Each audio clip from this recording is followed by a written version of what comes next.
Reconstruir este Lamborghini Murcielago está sendo definitivamente mais difícil do que eu pensava. Mas descobrir que a Lamborghini usava peças diferentes de carros diferentes, como esse indicador do Ford Focus MK1, meio que barateou as coisas. Eu comprei o carro dos meus sonhos de uma empresa de experiência de pistas que o deixou abandonado por mais de 7 anos. E enquanto o reconstruíamos, nos deparamos com muitas surpresas. Uau!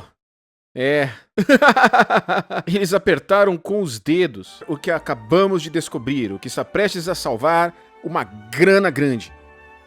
Eu e meu pai reconstruímos o motor sem nenhuma experiência com motores Lamborghini. Mas tem uma coisa nos atrasando. E isso é a bomba de óleo. A bomba de óleo. A bomba de óleo. E essa bomba de óleo, a bomba de óleo que alguém tentou reconstruir a bomba de óleo antes de nós. E eu não tinha muita certeza se fizeram isso direito. Então encomendamos uma nova da Lamborghini, que era para ter chegado em dezembro, depois janeiro, e agora dizem que será fevereiro. Mas simplesmente não posso esperar tanto tempo. Então é hora do plano B. Então o plano B era reconstruir. E parece que teremos que fazer isso mesmo, porque esperar pela nova já tá ridículo. Mas achamos que temos todas as peças aqui para fazer isso. Esperamos que o cara que tentou consertar isso colocou tudo junto de novo. Sabemos que estão faltando alguns anéis de retenção que prendem os rolamentos, mas podemos comprar, tenho certeza que conseguimos. Mas fora isso, na verdade não parece danificado aqui, parece bom, então... E é bastante mecânico, não tem nada realmente elétrico aqui, então eu acho que conseguimos fazer. Neste eixo você pode ver 2 orifícios recortados onde 2 chaves deveriam ficar. E nesse aqui uma bem pequena foi colocada ali, que claramente não encaixa. Mas conseguimos encontrar algumas do tamanho correto por apenas 2 libras. Então pelo menos temos um pouco de paz agora. Esta parte aqui é a válvula de liberação, e quando a pressão do óleo fica muito alta, ela o libera por aqui. Tem um pistão aqui, uma mola e uma tampa na parte superior segurando tudo, com um anel de retenção também. Olha, é estranho. Sim! Entrou! A válvula de liberação está instalada. Tudo que temos que fazer agora é colocar essas engrenagens que, se vedadas corretamente, nos darão uma boa pressão de óleo para o resto do motor. Essa bomba de óleo é construída em etapas. 2 engrenagens entram e então pensamos que deveríamos passar um pouco de selante em torno e então a carcaça externa continua com o rolamento inserido. Ninguém fornece um diagrama expandido da bomba de óleo da Lamborghini. Então nunca conseguiremos ter 100% de certeza de que estamos fazendo isso corretamente. Mas esse é o risco que terei que correr. A próxima etapa são mais 2 engrenagens, uma delas se encaixa na nova chave que compramos por 2 libras. Então vamos aplicar mais selante na outra metade da caixa e conectá-la à parte restante da bomba de óleo. E estamos na parte final agora. A outra chave de 2 libras vai para o eixo. Ambas as engrenagens unem-na dentro da carcaça, com um pouco de selante nas bordas e finalmente a tampa com o rolamento inserido. E podemos colocar tudo no lugar e apertar todas as porcas. Tadá! Conseguimos um anel de retenção aqui e outro anel ali. Esta bomba de óleo é considerada pronta para o motor. Espero que não falhe, porque se falhar, o motor vai fundir, aí já era. Vamos lá, tá? Um teste rápido também, tá tudo junto com os anéis de retenção colocados. Tem certeza que... Você gira, esse é o teste. Aí está. Funciona. Tem alguma coisa pra colocar aí? Como um Dyson. Eu quase consigo ouvir o V12 italiano cantando já. Com a bomba de óleo montada, temos que anexar o filtro de óleo a ela. A função do filtro de óleo é coletar o óleo do fundo do cárter e enviá-lo através da bomba de óleo e colocá-lo em volta do resto do motor. Todas essas partes são tão vitais. É hora da nossa junta caseira ficar na parte inferior da carcaça e em seguida o cárter na parte inferior do motor para selar tudo.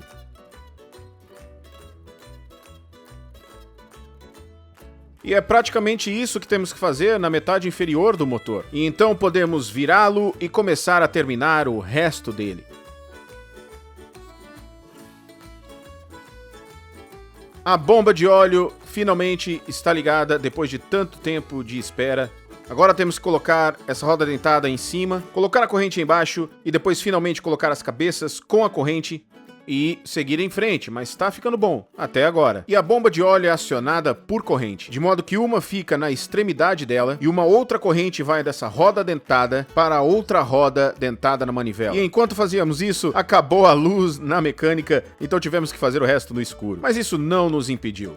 Agora as correntes presas à manivela e também a bomba de óleo na parte inferior. A última coisa a colocar é essa guia de corrente de plástico que impede a corrente de girar quando os carros estão em movimento. E acho que isso é tudo. E isso está quase pronto agora para os cabeçotes dos cilindros e a tampa que fica por cima. Mas antes de fazermos isso, há algo que estou morrendo de vontade de descobrir. E esse é o conjunto de instrumentos aqui. Temos tido tantos problemas com isso tentando fazer funcionar. E agora mesmo pode funcionar. Dedos cruzados. Quando comprei o carro, disseram que o painel de instrumentos não funciona porque alguém deu a partida no Lamborghini com as conexões da bateria ao contrário, causando um curto-circuito. Quando investigamos isso em um vídeo anterior, descobrimos que havia alguns resistores queimados na parte traseira da placa. Nós substituímos eles, mas ainda assim não funcionou. Não! Agora foi verificado por uma empresa que constrói placas para aviões. Eles trocaram algumas coisas na placa e vamos ver se agora funciona. O painel de instrumentos está pronto, só preciso colocar o jumper nos terminais da bateria que ficam na frente da roda traseira e podemos fazer um teste. Isso representa uma economia potencial de pelo menos 2.000 libras se funcionar. Pelo menos. Ok. Tá. Vamos ligar. Já liguei. Alguma luz no carro? Sim. Temos sinais de energia. Ok. Tá nervoso? Você não consegue colocar a chave? Você tá tremendo. Eu só espero que funcione. Mas acho que não tá funcionando.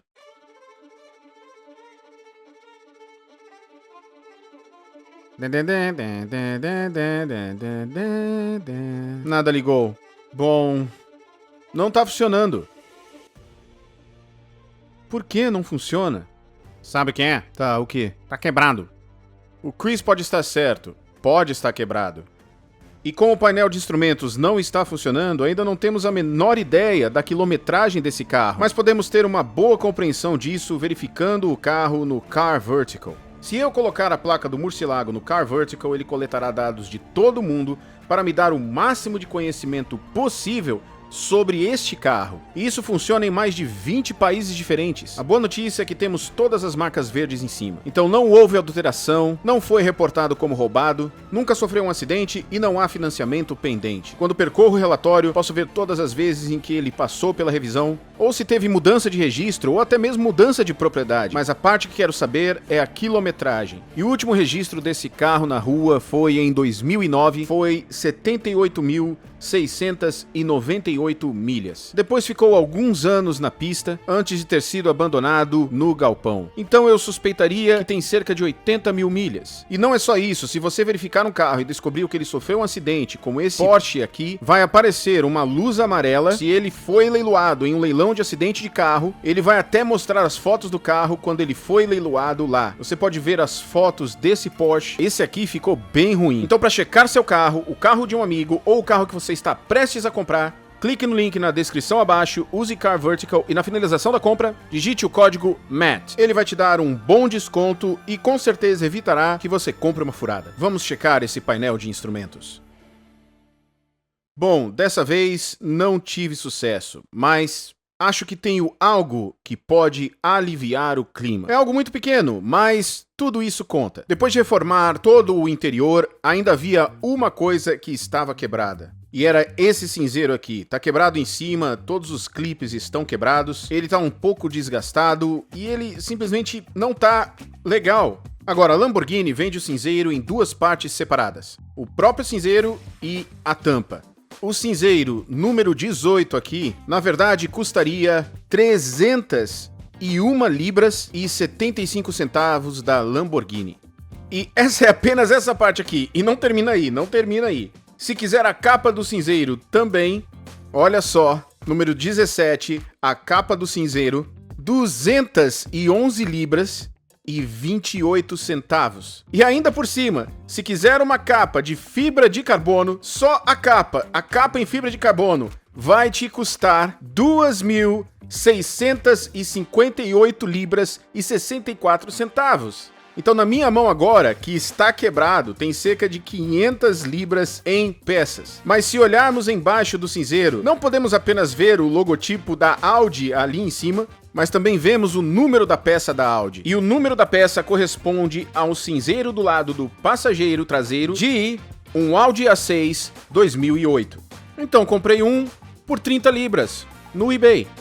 E aqui está ele, um cinzeiro do passageiro traseiro do Audi A6 funcionando, que parece exatamente igual, bom, é idêntico ao da Lamborghini, mas o que vou fazer com a parte superior? Bom, eu vou fazer o que a Lamborghini faz e colocá-la bem em cima no topo do Audi. É literalmente o que eles fizeram. Então, quando eu tiro a tampa do cinzeiro da Lamborghini dessa parte aqui, eu suspeito que deveria haver um cinzeiro do Audi A6. E pra variar, é exatamente a mesma coisa. Quer saber? Eu nem tô mais chocado com isso. E toda essa coisa é exatamente... Isso é exatamente o mesmo. É da mesma cor e... quem fez isso? Com certeza eu vou receber uma carta da Lamborghini em breve, posso até imaginar. Então agora posso colocar o cinzeiro do Audi A6 no Lamborghini e depois aplicar um pouco de cola na tampa do cinzeiro do Lamborghini e colá-lo no cinzeiro do Audi A6, como a Lamborghini faz. E lá vamos nós, um cinzeiro funcionando. E agora estou de volta à alma do Murcielago, o motor V12. Finalmente podemos recolocar a tampa da corrente agora que a bomba de óleo está ligada. Pouco de Lock-It ao redor da caixa e então podemos deslizá-lo sobre as correntes. Vamos colocar e apertar todas as porcas e parafusos para que fique nivelado com o resto do motor. Agora, ambas as juntas do cabeçote podem repousar na carcaça e também nos cabeçotes. Não poderíamos ter colocado os cabeçotes antes de fazer aquela carcaça, porque a junta do cabeçote fica no topo dos cabeçotes e da carcaça. Mas com as duas juntas de cabeçote no lugar, podemos levantar o cabeçote do lado esquerdo para o bloco do motor. Ok, estamos progredindo. Uma cabeça de cilindro está colocada, mas não está apertada, e foi assim que a encontramos, lembram? Havia parafusos soltos nas duas cabeças dos cilindros, e nós meio que descobrimos o porquê. Achamos que o cara, o herói que construiu esse motor antes, não conseguiu apertar os parafusos da cabeça do cilindro, porque dá pra ver que eles estão bem ali embaixo, e não é possível colocar um soquete normal na parte superior, porque, bom, tá tudo atrapalhando, as válvulas estão atrapalhando. Também tentamos uma chave inglesa para poder entrar lá, mas as válvulas ficavam batendo na lateral, então ele provavelmente não tinha a ferramenta certa para fazer. E a ferramenta certa para fazer parece com isso. Vocês não vão acreditar quanto a Lamborghini quer por isso. 400 libras mais impostos. E essa é exatamente a mesma chave de aperto, exatamente o mesmo número de peça. Isso é absolutamente ridículo. Mas, graças ao Scott Rattarossa, que é um especialista absoluto em Ferraris, ele disse que aquela chave se parece um pouco com a que ele usa em Ferraris. Então, ele me enviou o número da peça e onde conseguir a peça da Ferrari. E, neste exato momento, a Ferrari é, na verdade, muito mais barata que a Lamborghini por 65 libras. O que ainda assim é caro, mas bem mais barato do que 400 libras. Serve para o 288 GTO, 308 GTB, no Testarossa, mas não está listado para o Murcielago. Esperamos que funcione, porque compramos esse aqui e esse deve... Você não testou antes de fazer o vídeo? Não testei. Sim. Olha isso. Meu Deus, é sensacional. 65 libras. Desculpa aí, Lamborghini, mas a Ferrari obteve trunfos nesse aqui. 108 Nm, cada parafuso tem que ser apertado. O que é bem apertado, e até diz no manual para adicionar Lock-It a eles. Eles não queriam que esses parafusos saíssem. E depois de apertarmos tudo, podemos colocar as linhas de comando. Então existe uma ferramenta especial para remover esse variador de câmera. O único problema é que não temos e provavelmente é muito dinheiro da Lamborghini. Então vamos ver se conseguimos ligar isso com o variador ligado e inclinando para baixo, provavelmente tendo que retirar os pinos, mas vamos ver. Não há como chegarmos ao fundo da corrente agora, então temos que improvisar. E quase prender a corrente para que possamos colocar o eixo de comando bem na corrente. mas felizmente para nós, tivemos espaço suficiente pegando alguns dos pinos na parte superior do motor. Uma vez que os cams estiverem instalados, posso colocar os pinos de volta e em seguida começar a colocar os cam caps. Todas marcadas com os seus números, então não tem como errar. Embora o sujeito anterior tenha conseguido errar. E uma vez que esse lado esteja para baixo, podemos virá-lo e fazer a cabeça do cilindro do lado direito. Ai, minha canela! O pedal pegou na minha canela. Você tá segurando? Sim, eu tô. Aí está. Olha para o V12. Está quase parecendo como um motor completo agora. As braçadeiras de nylon não estão segurando as cabeças dos cilindros. Deixa eu explicar o que está acontecendo. Então, para sincronizar esse motor, você tem que encontrar o ponto morto superior, o que significa que quando o pistão está bem no topo, no cilindro 1, que é esse cilindro, bem aqui. Então, para encontrar o ponto morto superior, temos o micrômetro configurado que está amarrado com o nylon. É magnético, mas temos a cabeça de alumínio, então obviamente não vai se aderir a isso. Então, o que isso faz? Temos um pouco de aço que vai para o pistão, que fica ali no topo do pistão. Quando ligamos o motor, ele vai subir e então vai nos dar uma medida na tela ali. Agora, vai ter um pouco de flutuação quando estiver no ponto morto superior, o que significa que quando girarmos isso, chegará um ponto e o pistão número 1 ainda ficará bem plano. Então temos que acertar e a maneira como faremos isso é usando essa coisa bem aqui. E no começo parecia complicado, mas quando é explicado, não é tão ruim assim. Então, ponto morto superior é quando o pistão está bem no topo do cilindro aqui. Mas tem um ponto onde o Vibra-Kinn está girando e o pistão permanece no ponto morto superior. Dá pra ver isso aqui. Então temos que encontrar o ponto morto superior exato. Então, para fazer isso, estamos usando esse medidor de ângulo aqui e vamos girar o motor primeiramente sentido horário. E assim que o micrômetro nos der a leitura mais alta, que neste caso é 0.1190, vamos dar a volta e colocar uma marca no medidor de ângulo. E depois disso, vamos girar o motor no sentido anti-horário. E assim que tivermos a mesma leitura de 1190, vamos colocar outra marca no medidor de ângulo. E a distância entre essas duas marcas é exatamente o ponto morto superior. Espero que isso faça sentido. Esse é só o primeiro passo. Agora temos o ponto morto superior exato do cilindro número 1. Agora, só temos que ajustar esses cames, ambos os lados, na cabeça esquerda e na cabeça direita, para ter certeza que esses entalhes combinam perfeitamente com essas tampas de came aqui. E a maneira como fazemos é afrouxando esta parte aqui, que é um variador de came que nos permitirá afrouxá-lo e em seguida mover o came uma pequena quantidade de graus e apertá-lo novamente, mas ainda assim mantendo a corrente no mesmo lugar. Dá pra ver aqui que a sincronização tá um pouco errada, mas um pouco pode fazer uma grande diferença em um motor. Não queremos mover nenhuma parte da corrente no motor agora, porque sabemos que estamos no ponto morto superior. Estamos afrouxando os variadores de came. Podemos girar o came e obter esse entalhe exatamente no lugar e alinhar com a linha de came. Bem desse jeito. Em seguida podemos adicionar um pouco de lock-tit nos parafusos e apertá-los novamente. O meu pai fez o lado direito e eu fiquei com o lado esquerdo. Conseguimos, está sincronizado, checamos uma vez, 2 vezes, até 4 vezes checamos, porque toda vez que virávamos parecia ter mudado um pouco, alguns graus, só do lado do meu pai, o meu lado muito bom. Então, ei! Uma virada V12 desse morcelago. Então o próximo passo são as tampas dos balancins. Eu vou colocá-las porque precisamos de juntas e tudo mais, antes mesmo de irmos para lá. Então parece que esse vai para aquele lado. Eu pintei esse aqui. Ah, meu Deus, na verdade agora parece sim um motor e tem todos os acessórios na parte superior. E além disso, temos o coletor de admissão. Agora, se vocês se lembram, quando pegamos o carro e o motor, ele só veio com um acelerador. Esse motor precisa de 4. E se vocês estão assistindo o segundo canal, vocês saberiam o que aconteceu com aquele corpo do acelerador que tínhamos. Acabei de notar que essa tampa saiu e olha só o estado do interior. Oh, meu Deus. Parece que o corpo do acelerador já era. Com certeza não vai funcionar. Então acabei comprando 4 de segunda mão.